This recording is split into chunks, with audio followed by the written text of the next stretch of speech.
The walls on this little slope in Tokoname are made from old ceramic pipes and recycled shochu bottles, and even the road under your feet was built with clay rings to stop people slipping on the hill. It's one of those places where Japan's industrial past is not locked away behind glass. You walk through it.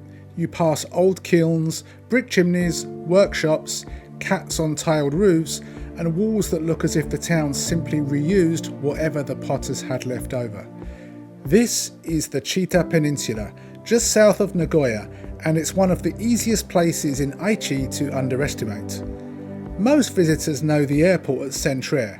Some pass through it on the way to somewhere else, but if you give Chita a day, or even better a night, you'll find a route from clay and vinegar to beaches, ferries and island seafood. Start in Tokoname because this is where the peninsula gives you its strongest first impression. The Tokoname Pottery Footpath began in 1972, and the shorter course A is about 1.6 kilometres, which makes it manageable even if you are not trying to spend the whole day there.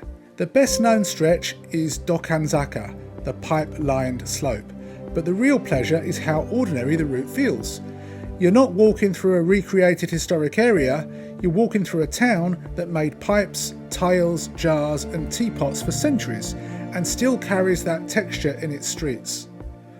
Tokoname is one of Japan's 6 ancient kilns, with pottery production going back to around the late Heian period.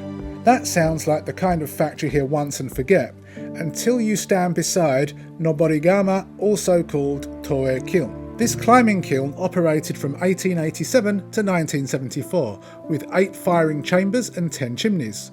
At Tokoname's peak in the 1950s, the town had more than 300 brick chimneys. About 100 are preserved today, which helps explain why the skyline still feels different from a normal city. Now here's the part I like about Tokoname. It's not trying too hard to be beautiful. Some corners are rough, some walls are patched together, some old factory buildings still feel half practical and half forgotten. And don't miss the manekineko that are all over the town. Chita Peninsula is not built around one famous temple or one postcard view. It's full of things that became important because people use them. Then Tokoname changes tone. Near Rinku and Centrair, Mentai Park Tokoname turns spicy cod roe into a free entry food stop, with a shop, casual eating and a factory style theme. It's not a deep cultural experience and it doesn't need to be. It's the kind of place Japanese families stop at because it's easy, edible and slightly odd in a way that makes sense once you're there. From Tokoname, move inland to Handa for the Mizkan Museum, but don't treat this as just another company museum. Handa's vinegar story connects directly to sushi. In 1804, Matazaemon Nakano began producing sake-less vinegar here, and Mizkan says it became popular with sushi chefs in Edo. That one detail changes how you look at the place because it links a quiet town in Aichi with the development of one of Japan and the world's most recognised foods. The Mizkan Museum usually requires advance reservations, so don't just turn up and hope. If you enjoy food history, this is one of the strongest stops on the peninsula, especially because it gives you a more grounded version of Japanese cuisine than the usual sushi counter image. Now the route starts to loosen up. As you head further south, Chita becomes more casual, more family friendly and more coastal. Ebisenbei-no-Sato in Mihama is a good example. It's a rice cracker facility with more than 20 types of cracker, factory viewing, shopping and a make-your-own cracker activity for kids.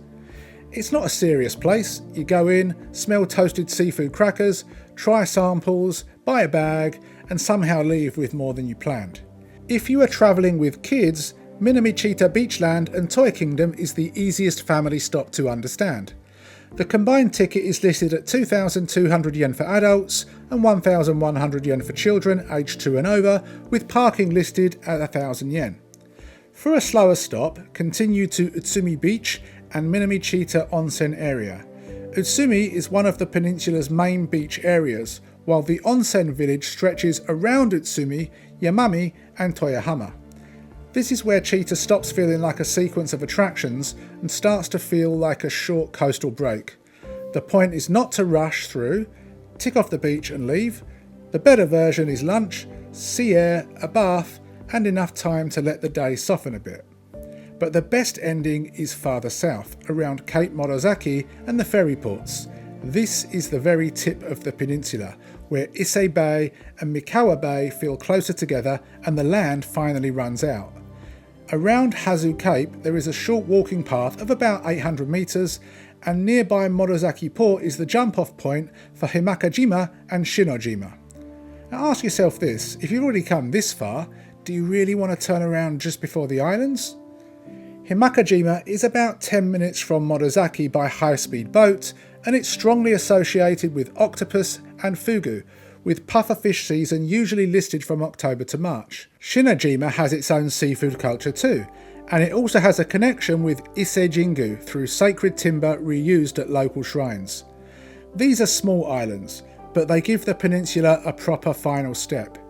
You move from old kiln streets to food factories, from vinegar warehouses to beaches, and then suddenly you're on a boat. And that is the best way to plan Chita. Do not treat it like a checklist. If you only have one day, choose Tokoname in the morning, one food or museum stop in the middle, and Morozaki or the islands toward the end. If you've got a night, stay near the coast and let the route breathe a little. Chita is close to Nagoya, but it does not feel like a side trip designed for tourists. It feels like a working peninsula that happens to be full of good material if you slow down enough to notice it. And once you are standing near Morozaki Port, with ferries leaving for Himakajima and Shinojima, the smartest decision might not be to head back too quickly.